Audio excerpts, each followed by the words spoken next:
Hello, আসসালামু আলাইকুম। ওয়ালাইকুম আসসালাম। কে? আমি রিয়া।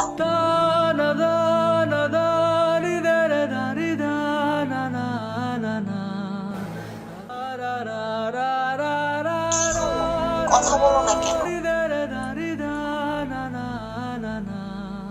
বলার মতো কিছুই নেই। একটা সময় কল দিলে কথা বলতে বলতে সকাল হয়ে যেত, তারপরেও তোমার কথা শেষ হতো না। আর এখন বলছো বলার মতো কিছুই নেই। ওই সময় তুমি ছিলে আমার, আর তখন তোমার জন্য মনের ভিতর অনুভূতি আর ভালোবাসা সব কিছুই ছিল। কিন্তু এখন তোমার জন্য মনের ভিতর অনুভূতি আর ভালোবাসা কিছুই নেই। এটা কেমন কথা? আর আমি তো বিয়ের জন্য রাজি ছিলাম না, আমাকে পরিবার থেকে জোর করে বিয়ে দিয়ে দিয়েছে। যাই হোক, তোমার আজকে ব্যবহার দেখে বুঝতে পারলাম তুমি আগে আমাকে কতটা ভালোবাসতে। আসলে তুমি আমাকে কখনো ভালোই বাসো নাই, সব ছিল তোমার অভিনয়।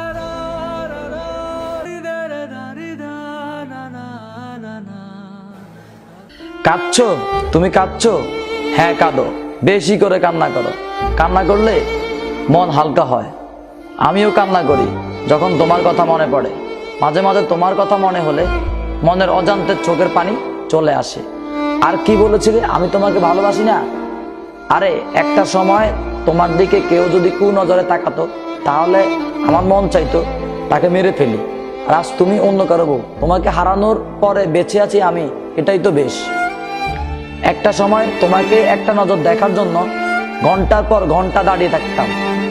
আজ তুমি কি বলছো আমার ভালোবাসা অভিনয় ছিল?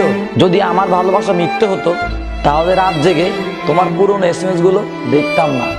যদি আমার ভালোবাসা মিথ্যে হতো, তাহলে তোমার কথা মনে হলে মনের অজান্তে চোখের পানি আসতো না। যদি আমার ভালোবাসা মিথ্যেই হতো, তাহলে সেই জায়গায় গিয়ে দাঁড়িয়ে থাকতাম না যেখানে আমরা প্রতিদিন দেখা করতাম। ওই দিনটার কথা কি মনে পড়ে তোমার? ওই যে সেই দিনগুলো, আমি তোমাকে বলেছিলাম চলো বিয়ে করে ফেলি, কিন্তু তুমি রাজি ছিলে না। ওই দিন যদি বিয়ে করে নিতাম, তাহলে আজ পরিবার থেকে মেনে নিত। ভালোবেসে বিয়ে করলে পরিবার একদিন ঠিকই মেনে নেয়, কিন্তু পরিবারের জন্য ভালোবাসা বিসর্জন দিলে প্রিয় মানুষটার জন্য সারা জীবন কান্না করতে হয়।